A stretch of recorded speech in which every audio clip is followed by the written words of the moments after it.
All right, on this episode of Bowks Talking Bouts, excited to be talking to an individual set to headline BKFC 46, and that goes down on July the 1st. We have Kaleb Harris knuckling up and towing the line against Rico Franco, and great getting to have Rico on the show. How's everything going, man? You having a good day so far?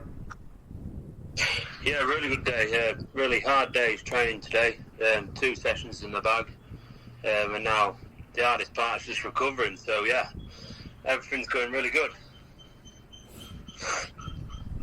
Yeah, no, love to hear that, and great getting to, like I said, have you on the show for the first time. Been following what you've been doing for a little bit now. You've had a prolific bare-knuckle career up until this juncture, but I mean, just talking about some of the work you've been getting in, curious to, get some more insights into that, because from what I can tell, it seems like Franco's boxing club is a space you've been able to work out of, but also was seeing AVT MMA leads and, getting some good work with guys like James Lilly and Dex Spellman. So can you kind of talk about some of the specifics of that work you just kind of touched on there? Yeah, definitely. Obviously, since a couple of years ago, I had a fight in Mississippi. It was on a BYB promotion, different promotion, and after that fight, I kind of had a little bit of a break, and I ended up setting up a gym in my hometown, which I wanted to do long term anyway, but it happened at the right time, and the best decision I ever made, and now I can get to train at my gym. People come to my gym, travel over, and it's just a gym on the doorstep just for me to train at. And obviously I coach, I coach some fighters there as well. But obviously one of my main gyms was AVT in Leeds, and that's been my home gym for a while, fighting professional MMA. And there's loads of really good talent coming out of that gym, and head coach Danny Mitchell. Learnt a lot from Danny, and then there was Dex Spellman's gym, that's in Scunthorpe. I've recently, since Christmas, been working with Dex, and he's brought me on massively over the course of 2 fight camps, and this is the 3rd now, and he just brought me on massively. Leading up to this fight as well, I'm ready for a really tough fight, and I'm looking forward to performing. Yeah, and much to talk about with that fight, but I feel like I'd be remiss if I didn't briefly, touch on the last one at least, because we're talking about like training in Leeds and some of the cool connections there. I mean, you got to have a statement win over Axel Burbez in Leeds at BKFC 40, a good strong stoppage in the second round there. Like, what were the main takeaways from that last fight there for you? Yeah, it was a tough kid. He kept coming forward, but my focus for that fight was just, I wanted to perform and I wanted to get a good stoppage, and I just wanted to try. I wanted to try a few things that I've not really done in a fight before, and just trying to mix it up a little bit and gain some, good ring time in.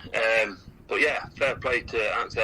It was really tough. Kept on coming forward, and yeah, I'm just ready for them big names now. Yeah, for sure. And I was kind of noticing that after your last fight there, because you did an interview and you were, mentioning a guy like Diego Sanchez, just in terms of like a known sort of individual you could test skills with. Just with this, Kaleb Harris bout announcement coming your way. Like, what were your thoughts on that? I mean, this guy kind of fits the bill in the sense of being a former welterweight title contender. Like, what was the initial, set of thoughts when this bout offer came your way? Yeah, it was perfect. It was exactly what I wanted. I wanted, me and my manager, we wanted someone in the top 5 that was ranked in the world, and we got Kaleb, and it was a perfect matchup. I mean, on paper, it's a perfect matchup. We both had 10 bare-knuckle fights, both same age, MMA background. So on paper, this is a really good matchup. So yeah, I'm really, really happy I get to fight someone from America, and I get to main event headline Newcastle BKFC. I'm really excited to just show and perform as well. Yeah, that seems to be like something you take pride in. Like, I've been seeing a few posts where you're describing it like main event Newcastle and stuff like that, with that being their second event in that particular market, but also, the 5th time in just like the past year that they've been to the UK. Can you speak to, like the partisan pride that you have with all of that, just kind of being part of the company's expansion there as you continue to grow in your own career? Yeah, definitely. I've been in the bare-knuckle game a long time, and I've main evented on other big promotions as well, fighting some really good people. So it's just getting that. I had obviously a bit of a bad illness as well during my career, but now everything's fully healthy. I'm just ready to. I'm ready to just excel in my prime, and I feel this is my prime now, and I'm ready just to show everyone what I'm about and all my skills, and I'm ready to just put them to the test against anyone. Yeah, for sure. And you touched on it there. Just obviously overcame a lot that I think would, give you a new lease on not just your, combative career, but probably life overall, just with the issues you had with the, bowel disease you were going through and how it was to the scale of nearly killing you. Like, what was the entirety of that like, just kind of overcoming all of that? I would think that would, like I was kind of saying before, just give you like a new lease on life overall. Yeah, definitely. I mean, that's what I believe separates me from a lot of the mindset. I feel my mindset just feels indestructible. There's just no fear whatsoever. And my mind's so focused on just every fight, fight by fight. I'm not looking past any fight, and I'm just visualising every day. But I think going through that process of nearly dying and coming back, it's just grown me in loads of different ways. And now I'm not suffering with the illness. I can train properly, and I'm not struggling anymore. I didn't realise how unhealthy I was with my illness. Now I get to train, and I get to train normal now, and I just feel like I just keep improving every time now. And it's nice to be healthy, train, and fight. Yeah, for sure. And I mean, just what was it like kind of like getting back from that point? Because some of the language and some of the articles I've seen was like describing your health at kind of like, a rock bottom kind of level. And just to see where you're at now, like we're talking about readying to fight a guy who's ranked within the top 5 in the world. Like, just what has this whole experience been like? Just like really, getting all of that back and getting everything in order, just coming back from, like I was saying, that rock bottom, bedridden in the hospital kind of life you were in for a few months. Yeah, it was crazy, and it's been a mad old journey. Obviously, being from rock bottom to going on a big high again, I thought my career was over when the surgeon was saying I won't be able to fight again, and having my stomach ripped out, and it was a really dark moment. But obviously, with the right people around me, I've grew and I've sucked it up, and I think it's the journey. I've enjoyed the journey of coming back, and now I just want to keep excelling and just going to. I'm going all the way to the top, and that's just my mindset. My mindset's focused on just going to the top and taking over America, and I know I will do it 100%. If I can get through that illness, I can get through anything. Yeah, I mean, well said for sure. And you were kind of talking about it a bit ago, just saying to the experience you have in some other promotions and stuff like that, just being a former, BKB champion, it very much seems like you're on a strong path towards fighting for a title in this company sooner rather than later. Like, how much would that kind of bolster the resume even further? Like, obviously being a BKB champion is a tremendous accolade, but like, would that kind of just bolster the resume even further, collecting a BKFC title eventually? Yeah, definitely. I mean, winning the world title on one promotion is massive, but winning on another promotion just proves, I am the best bare-knuckle boxer on the planet, pound for pound, and that's my goal, and I want to be going down as a legend in the future, and I want people to be looking back at me and saying my name and saying he's the best bare-knuckle boxer, and I will make it happen, 100%.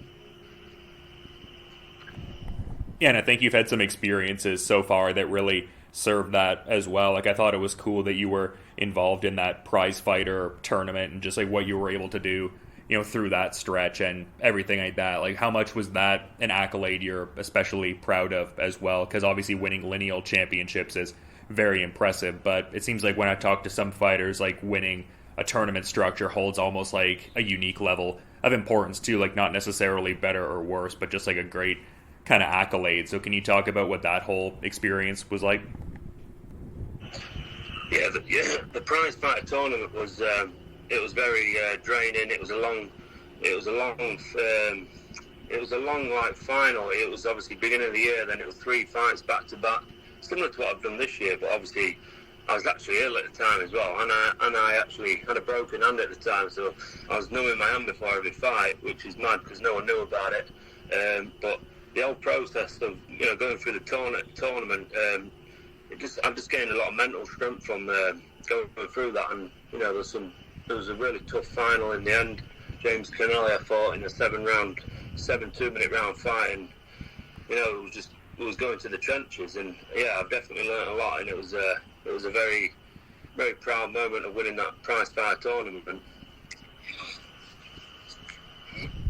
Yeah, for sure, an awesome accomplishment for sure. And I mean, you talk about staying very active and how that's almost like aligning with what you're doing now a little bit. Like I was seeing an article saying you were looking to compete 4 times in 2023. Are you, I guess, foreseeing a situation where you could even be contending for the title by year's end, or at the very least being in like a number 1 contender kind of position? Or is it more of like a byproduct of just like really wanting to stay active and capitalize on this resurgence in your health and just how things are going on? Or maybe it could be a bit of both even, I guess. Yeah, definitely a bit of both. I want to stay active. I want to get out to the States. I want to get over there and fight people. But I think, after this fight, I definitely up there deserving a shot. Either, someone who's number 1, or I don't know how the ranking works, but, I think there was talking about getting a world title fight against the champion. Obviously, Palomino's got the belt in my weight division. So, I think I definitely deserve that shot after, if I make a statement, and when I finish Kaleb Harris, it'll be a big statement. No one's finished him, so I definitely believe I deserve that shot. So that's like the express aim in this fight, like being the first guy to finish someone like Kaleb Harris, who's pretty experienced on the scene, and like we were talking about before, a former champion. Like, do you think that's the kind of, I guess, statement win you need to kind of secure that title shot you're desiring? Yeah, 100%. I believe. I am going for the stoppage.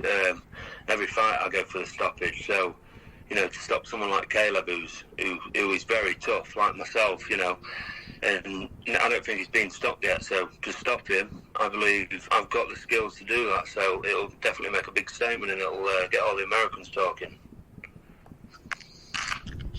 Yeah, I mean, for sure, someone who is stepping into the ring for his 11th fight in the sport, like similar experience to where you're at. Like, you seem like a guy who's like familiar with Kaleb Harris too. Like, are you a fighter who's delving into a certain level of tape study with the guys you're getting ready to fight, or are you more focusing on, I guess, your own refinement so you can be fluid and adaptable with wherever the fight might go? Yeah, I'm really adaptable, obviously, even during the fight, but every fighter we get, we just adapt and we change the game plan up, and obviously we've just had a full fight camp, just, aiming to fight Kaleb Harris and his style. So my style on the night is just going to prepare fully for Kaleb, and yeah, it's going to be a great fight. Yeah, considering the track records both of you guys have, I would definitely be inclined to agree. But I guess in terms of the X's and O's of what you've seen from Kaleb Harris, like, what would you say some of his better stylistic attributes are in the ring? Sorry, say that again. Is that for my style to beat him, or what? Sorry, I didn't really understand that one. No worries, just like stylistically, like what do you think some things he does well out in the ring are? Like, what are some, I guess, techniques and things like that you really notice from him and you're like, oh yeah, that's good. Like, he's, obviously skilled in that regard. Oh yeah, so obviously Kaleb he's got knockout power. Yeah, he's knocked a few people out. He likes to plant his feet. He's not technically the best boxer. I mean, I feel like my boxing skills are a lot better, and that's what I want to prove on the night, in my footwork in and out. Kaleb wants to stand there and brawl a little bit. He wants a bit of a tear up where, you've got to be, if you need to win in this game, you need to do what you've got to do, and this is what I'm going to show on the night. I'm just going to show levels on the night. And you were kind of touching on it a bit earlier, talking about your MMA experience and seeing you fought for circuits like ACB, which is now ACA, and M1 Global, and things like that, and even before that, close to a dozen amateur MMA bouts. Like, what would you say some of the distinct differences are in bare knuckle, like in terms of curating a camp and I guess the actual competition? Like, what are differences in bare knuckle versus what you would do in MMA before?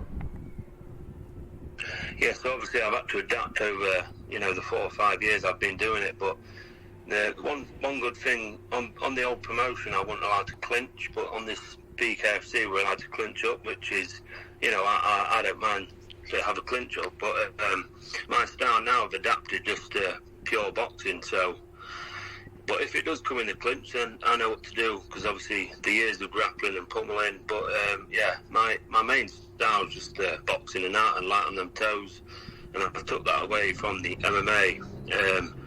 I did like to just be on my feet striking, but obviously, that doesn't happen in MMA. You get the better of someone, they take you down. So now I just get to box, which is perfect. That's just and without the gloves, it's just my style. Everything just works well. Yeah, it almost works out kind of well in a certain sense, though, because you talk about fighting on the BKB circuit, where like the clinch fighting isn't the same as it is in BKFC, but I would think that there would be a strong level of confidence garnered from some of the wins you've gotten on a circuit where you're like mostly just fighting at a boxing range, just getting victories over guys like Connor Tierney and the legendary Jimmy Sweeney. So it seems like kind of best of both worlds. Like, is there a certain confidence that comes from winning some of those fights on the BKB circuit solely at that boxing range, and now you're transitioning into BKB where you can bring some of that in-fighting MMA experience into that? Yeah, 100%. I mean, you gain a lot of confidence beating someone like Jimmy Sweeney, and I fought some high-level guys in BKB, but the ring's quite small in BKB, where BKFC is a big circle and it's more my style, and I feel like I get to perform to my style in the BKFC ring. So yeah, obviously it gains a lot of confidence fighting them people, but it's just my confidence is more now in the ring I like, and the promotion is a lot better, and just everything's just going really good. Yeah, and I find the frameworks of what guys get to fight in pretty interesting. Like, does the BKFC ring lend itself more to you being able to do different like lateral movement or like unique footwork that maybe you weren't able to do in BKB? Yeah, definitely. You got the lateral movement. You've got a lot more space to work around, and my style is a lot of footwork. I've got good feet, and I like to move around the ring, and box and just show my skills and just relax and just enjoy it. Where a lot of people like just to engage close, and then you engage close, it's 50-50. I've had my walls and I've had my 7-round walls in the past, and now it's just time to win and look good. Yeah, I get what you're saying for sure, and just seems like a cool time for sure. Like we were talking before about some of the training work you've been able to get in and some of these camps, but it must be cool to be doing some of these like bare knuckle technique seminars. Like I saw you did one in Italy last November. Like, what's it like kind of, I guess, traveling the world while also imparting your knowledge in this combat sport and everything? Yeah, it's definitely good, and it's good experience as well, just to go around traveling, teaching people, but you don't realise how much people you influence doing it, but people love the sport, and you have massive fans in the sport, and it's just, it's a great feeling getting to do seminars, around the world, etc. So, it's my goal is to do a seminar in America one day. I want people to call me down there and pay for me to go out there and do seminars. So that would be unbelievable. Yeah, is that oriented to like just wanting to travel there and check certain things out, or what's the motivation specifically to check that out? Because I've seen you've been to places like Russia and Thailand, as well as the aforementioned Italy. Like, what is it about America that draws that intrigue? Just like a new place you want to kind of check out a little bit?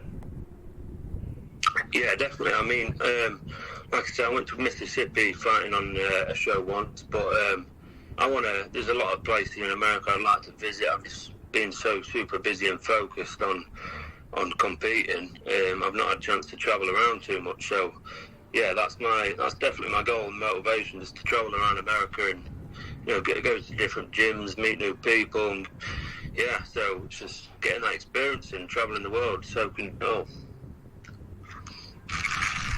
Yeah, for sure. And it seems like a great time for the bare-knuckle scene overall. Like, I enjoy how, you used to fight for BKB and BYB Extreme in the context of that, like, crossover show coming up. Like, it's a few days out as of this recording. So it just seems like a really healthy time for the sport overall. Like, you've got this big BKFC fight coming up in the UK, obviously, but cool that, like, BKB and BYB Extreme are also doing some of that, cross-promotion and stuff like that. It seems like it just lifts up the sport overall. Yeah, it definitely does. There's some good bare-knuckle shows and some good explosive fights going off. So, and it's all different. There's a triangle ring, there's a square ring, there's a circle ring. So and there's all different rule sets as well. So it's just finding the best promotion for a certain individual. So it's nice to see the sport growing. Yeah, for sure. I'd be inclined to agree. Definitely an exciting time for fighters and media and fans alike, for sure. But I'm always curious to get insights on, like, the origins of different fighter nicknames. And with your nickname being Bon Bon, I'm kind of curious as to, like, what the meaning is and just, like, the general backstory and stuff like that. Yeah, it's nothing interesting, really. Bon Bon is basically a sweet, and I used to eat a lot of sweets when I finished a fight back in the day. And yeah, basically, I didn't have a fight name going to a show once, and some guy just said, "Why don't you just call you Bonbon?" Because I used to eat a lot of bonbons. And that was basically, that's the story. There's nothing crazy story behind it. It was just I used to eat a lot of bonbons, and someone just said to the fighter now to call him Bonbon as a nickname, and that was it. Still. So is that on the menu for a post-fight? Is that still the snack of choice, I guess? Yeah, that's been my fight name, since my amateur career, so over 10 years. So yeah, it's going to stick. I've even called my dog Bonbon. No, I like that. That's fun, man. But we've been talking about, this fight, and you were saying you're looking to secure that stoppage. Like, do you have a certain visualization of when that might happen? Like, I know some fighters will pretty specifically get into that kind of practice. Like, do you see a certain round where, you could see that finish materializing, or just kind of being fluid with it and the finish will kind of present itself in due time more so? Yeah, there's no specific round.